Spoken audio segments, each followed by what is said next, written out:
Hello everybody, so here is video 2 on perimenopause facts or myths. And yesterday I talked about how blood tests can't be used to diagnose perimenopause. But what can blood tests be useful for?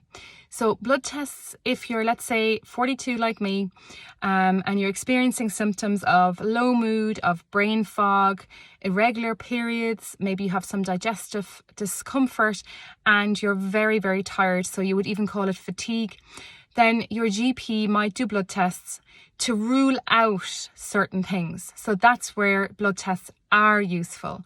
So they cannot say, because all those symptoms could be symptoms of perimenopause, but it is good and due diligence to make sure they're not due to something else. So what should they look for? So one of the most obvious ones is to check your thyroid function. So the two key markers that a GP and the labs will do is TSH and T4.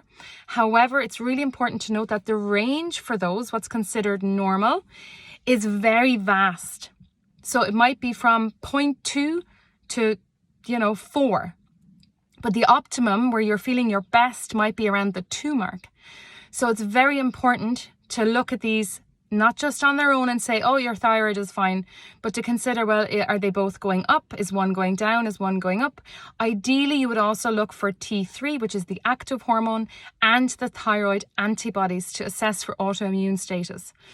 That's a video for another day.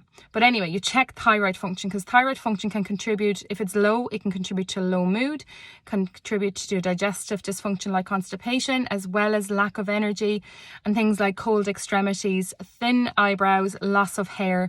And loss of hair is another common perimenopause symptom. So you check that thyroid is okay or not. But then also you check for certain markers and nutrients. So you would check for iron and ferritin, which is iron storage, because low iron is a huge contributor through anemia to low energy. You would also check things like vitamin D and B12, because if they're low, they might contribute to low mood. So if somebody's experiencing depression, you would check those. So things like iron deficient anemia and pernicious anemia are also important to rule out. And of course, then you want to check all the white blood cells, to check maybe you've had a recent viral infection. That's why your energy is so low. Make sure that the liver is functioning properly. And then check other nutrients like the electrolytes, so like sodium, potassium, calcium, and things like that. And these are all start of a standard blood tests. You could also request inflammatory markers, because if there's inflammation present, that could have an impact on pain, joint and muscle ache, which is common in perimenopause, for example. So that would be ESR or CRP. They're two of the markers that can be checked, and most labs will do one or the other, but they're useful information.